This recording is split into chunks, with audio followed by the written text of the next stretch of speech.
Did you know that 90% of business owners do not have a written marketing plan? As women of faith in business, scripture instructs us to write the vision and make it plain. So I'm giving you an invitation to write your marketing plan and make it plain by discovering two powerful ways to successfully plan your marketing so you can attract your ideal clients and prosper in your God given purpose. Go to nadinemullings.com/power.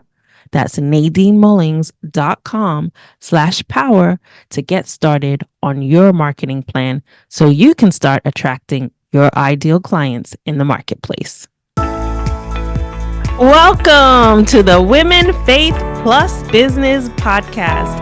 I'm your host, Nadine Mullings. I'm an author, speaker, and podcast host, and I believe in the importance of women of faith stepping up, shining in their lane, and sharing their God-given message so they can have the impact, income, and influence they were born to make. Join me this season to discover how women of faith in business are using podcasts as their platform to share their mission-driven message. And be sure to join the Women Faith Plus Business community by going to nadinemullings.com/community. That's nadinemullings.com/community. See you in the powerful community of women of faith in business, and enjoy this episode of the Women Faith Plus Business Podcast. Hello, everyone, and welcome to this episode of the Women Faith Plus Business Podcast. I'm excited to have my next guest with me because this is someone I have known for a long time. I've known her since I was living in Atlanta, and I can't even believe it's been over 5 years I moved. And I've known Candice, and I always enjoy having a conversation with her. So I'm excited to invite and have Candice L Davis on the podcast today. Welcome. Nadine, thank you so much. It's always a pleasure to talk with you and be a part of your community. Awesome. So as we know, this season we're focusing on women of faith in business who have podcasts. So Candice L Davis is the host of Nothing But Words podcast. But in addition to that, she is a master book coach. She hosts the Nothing But Words podcast, but she believes everyone has a story to tell and knowledge and wisdom someone else needs. She also believes any book worth writing is worth writing well. It's her mission to help you write a world-class, purpose-driven, best-selling book from a place of joy and delight, and surprise yourself with how beautifully you can put your genius on the page. Love that. That bio and that intro is so simple, but to the point as to the work that you do in the world and how you help and your mission, right? So yeah. I'm excited for that. So tell us a little bit about your podcast. We always have backstories to things, right? We see, if you're looking on YouTube, you see the nice thumbnail of Nothing But the Words. But before there was a thumbnail of Nothing But the Words, there was an idea, there was a thought, there was a concept. And it takes something for it to go from the idea format to the actual conceptual and physical piece. So tell us what the backstory was for Nothing But the Words podcast. How did that go? Yeah, so I had originally started a podcast like right when podcasting was a thing.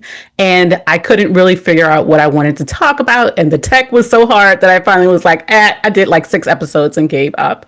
Then I had a business partnership with 2 really brilliant women, and we partnered to do a podcast. And that was mostly interviews. And while I enjoyed that, I knew that wasn't going to be like the foundation of this podcast because I wanted this to be about teaching people. I wanted Nothing But the Words to be an opportunity for people who might never get to work with me. Maybe their budget doesn't allow it, time, whatever, but they would be able to get the knowledge that they need to actually be able to write their book and send it out into the world to do the work it's meant to do. So I kind of really, I started it was teaching. Like the first maybe 20 episodes will walk you through the frameworks that I use to help my clients write a book that will, normally it's going to be a book that will teach people something, but it might be a memoir, right? So it could be personal development, professional development, memoir. Those first episodes will walk you right through it. So if you don't have the bandwidth or capacity to take a class or hire a coach right now, I want you to be able to get that no matter what. I love that. That's so good. But I also love the evolution of it, right? Sometimes we start and then we stop, like you did with the first podcast. And then sometimes we collaborate or have partnerships. But to have a vision of like, okay, this is what I truly want my podcast to be about, really allowing people to learn how to write, teaching them, even if they never coach with me or pay me a dime, sharing that value, giving them that instruction in the form of a podcast and showing up on these episodes is so good to have that idea and that thought and that vision for the podcast. So when you launch the podcast and you realize, okay, I want to teach, I want to, really instruct them on the best way to write, even if they never work with me. I know also you did some interviews. What was your vision for like the format of the podcast? So in addition to teaching, what were some of the other things that you wanted to make sure that your podcast did? So I wanted to make sure that it helped people tap into their mindset as well and really develop a mindset of believing in themselves. So I have worked with so many people who don't believe they can write a book because they're quote unquote not creative. But from my perspective, if you really believe you were created in the image of the creator, then you are inherently creative. There's no way for you not to be. And writing is just a skill. So you take that natural creativity that we have been blessed with, and you apply the writing skills that you have to learn. Some people it comes more easily than others. Apply them to a framework. I wanted people to be able to develop that belief in themselves and that they are inherently creative, created in the image of the creator. You must be creative. So I want them to develop the mindset and the belief and the confidence to be able to do that. And I also like talking about some of my favorite books on there too. Yeah, also. I love that because the belief part is so important. I think that's where a lot of us struggle with not really believing that we can do a thing, right? So once we truly ground in and anchor in a belief like, hey, I can actually do this thing, then it's so much easier to go ahead and do that. So a lot of times with teaching and instructional podcasts, you can't miss out on that mindset piece, right? Because that's where a lot of people actually struggle. It's not necessarily the techniques and the instruction, but actually getting through your own doubts, getting through your own fears and believing in yourself to do the thing.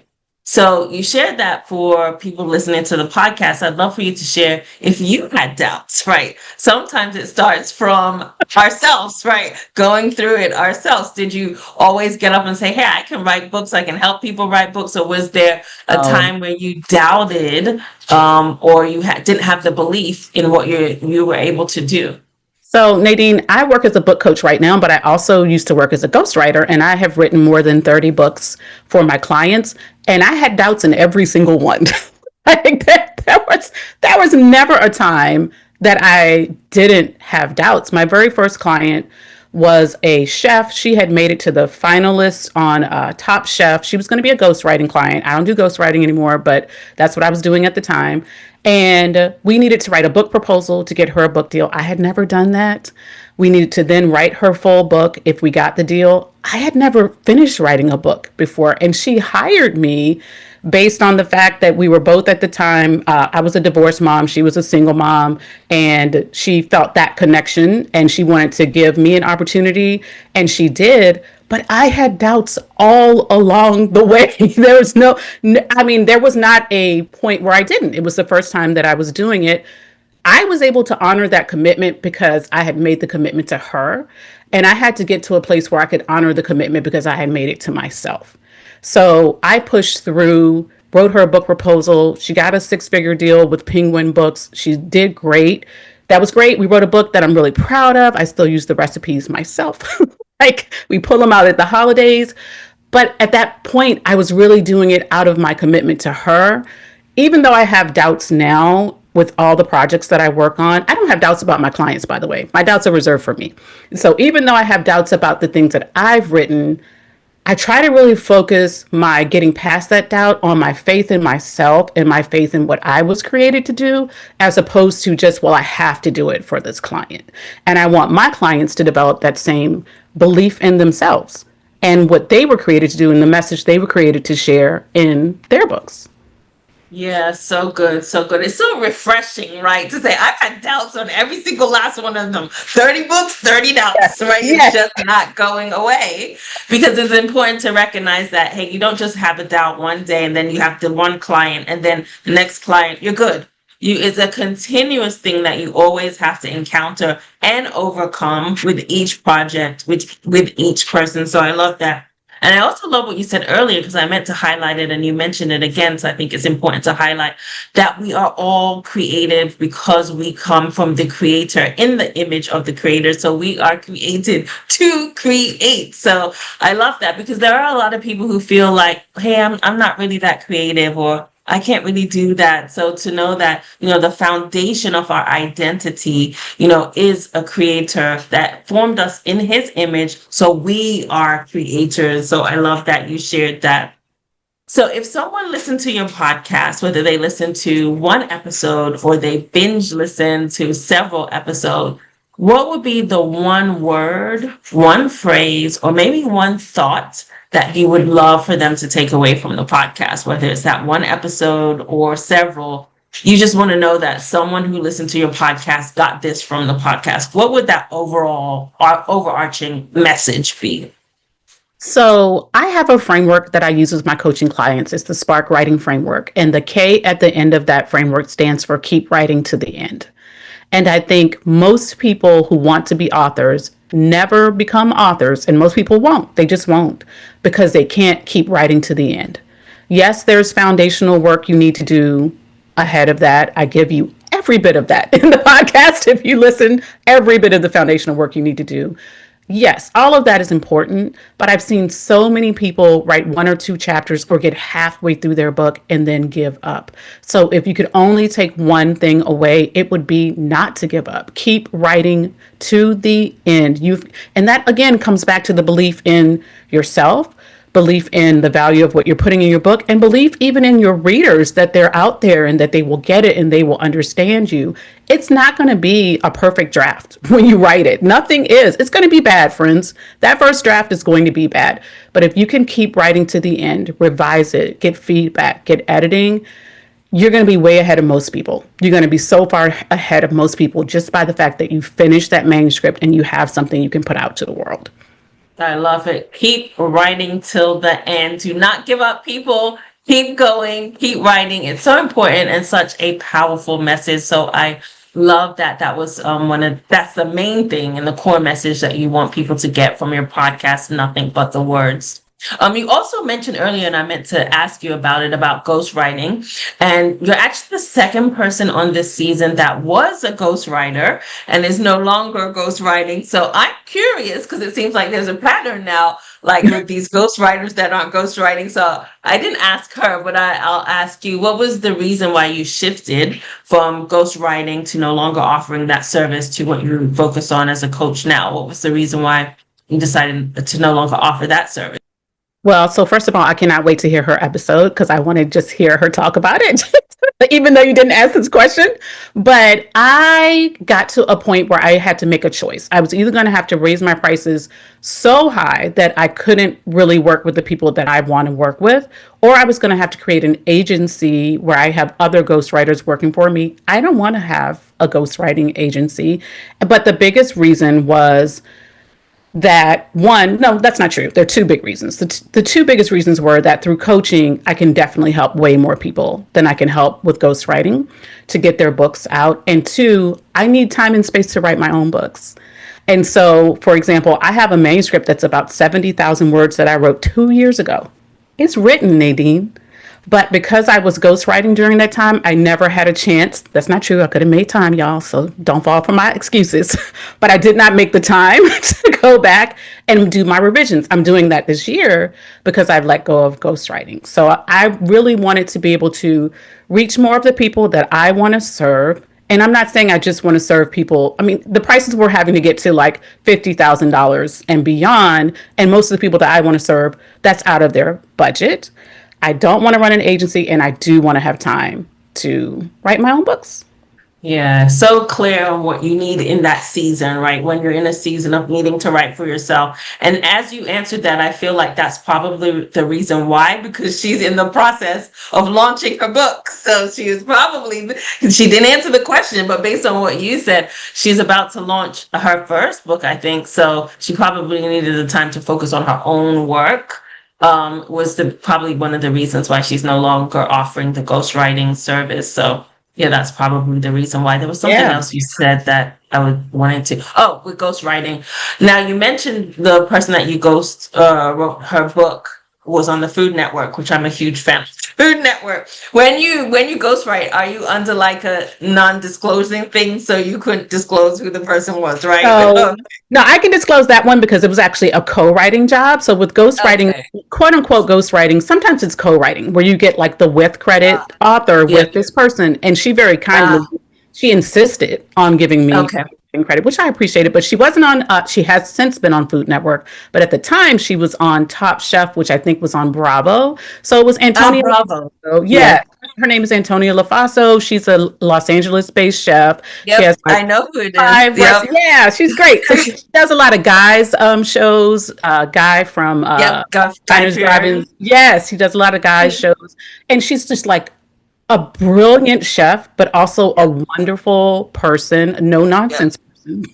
But Yes. Yes. Yes. you have to be to survive in that industry. But I was Yes. fortunate enough to, be able to work with her, and she had just was so generous in the way she shared her knowledge with me and the way she poured it into that book.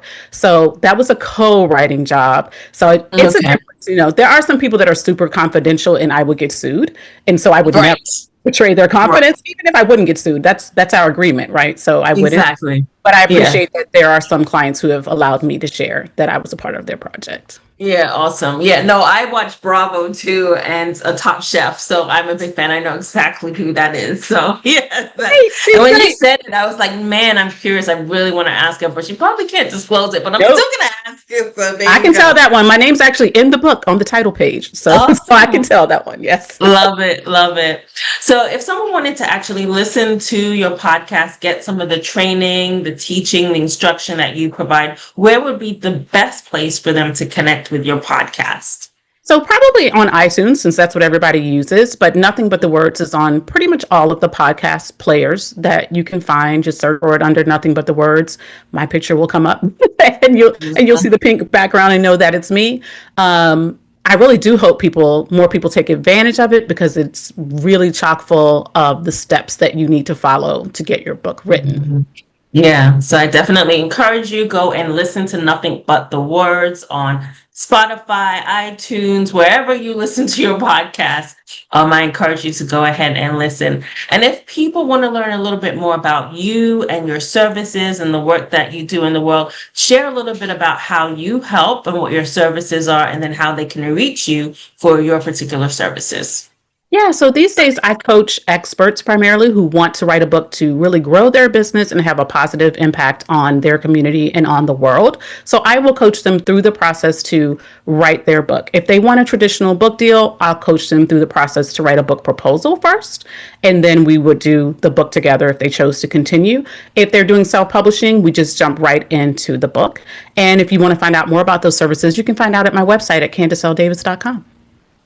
Love that. Now I have another question now that you mentioned traditional publishing Yeah. versus self-publishing. So I feel like a lot of people are jumping into the self-publishing arena. But I also know a few people that are really wanting the traditional path and wanting the traditional publishing. Do you have any thoughts on one way or the other, or are you biased as to going one way or the other? Do you see the pros and cons of both? What are your thoughts on self-publishing versus traditional publishing? So I come from a literary fiction background where, 25 years ago when I was training, it was very much all about traditional publishing.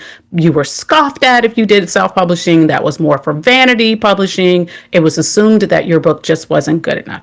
We do not live in those times anymore. Wonderful books go both ways. So I do think it depends on what you want, right? Self-publishing is usually going to be your fastest path to get your book out to your readers, but you have to do all the work. So you spend all the money on all the professionals you need to make your book great, and you spend all the money on figuring out how to get your book distributed well. Traditional publishing, they're going to take care of all of the back end stuff for you: cover design, interior layout design, really strong editing and proofreading, which I love and appreciate. But it might take 2 or 3 years for your book to hit the marketplace. And I have seen people write book proposals, send them out for a year or two, and never get a deal. So you have to kind of decide, like, what is important to you. Some people think that they should go with traditional publishing because then they will have someone market their book, and that is just absolutely not true. You are still responsible for marketing your book, so never let that be the reason. In advance, traditional publishers will pay you in advance a little money. They're basically loaning you money against your royalties that you will eventually make, and the vast majority of authors never see any additional money from their royalties. So you kind of have to decide what's most important to you. I would say 80% of my clients go with self-publishing. Okay, that's good to know, and that's good knowledge on one versus the other. And I also know there's a form of hybrid also, where it's slightly like you have the support, but it's not full publishing, so it's hybrid publishing, right? Yeah. Yeah, So and so for me, there in any of these areas, it doesn't matter. You just have to choose with a lot of discernment, because there are a lot of less than reputable companies who will offer you certain things. So one of my red flags for a hybrid company is that you should still own your work. So I've seen great hybrid companies, and I've seen a few where you're published under their name, which is fine, but then they also own the ISBN. That's where it becomes problematic. So you just want to, whichever path you take, even if you're using a self-publishing service, right, you still just need to be really careful about who you choose to get out in the world. Yeah, makes sense. Makes sense. Awesome. So definitely connect with Candice if you have a desire to write your book. If you want to self-publish 80% or traditional publish, she can help you either way. So definitely reach out to her and go on her website. Thank you so much, Candice, for being on the Women, Faith Plus Business podcast. Did you know that 90% of business owners do not have a written marketing plan? As women of faith in business, scripture instructs us to write the vision and make it plain. So I'm giving you an invitation to write your marketing plan and make it plain by discovering 2 powerful ways to successfully plan your marketing so you can attract your ideal clients and prosper in your God-given purpose. Go to NadineMullings.com/power. That's NadineMullings.com/power to get started on your marketing plan so you can start attracting your ideal clients in the marketplace. Thank you for listening to the Women, Faith Plus Business podcast. I hope this episode has been insightful and inspiring and has offered you an opportunity to take action to transform your life and your business. Wherever you are listening, be sure to rate and review the podcast, and also subscribe to get the next episode right in your inbox by going to womenfaithandbusiness.com to join our email list.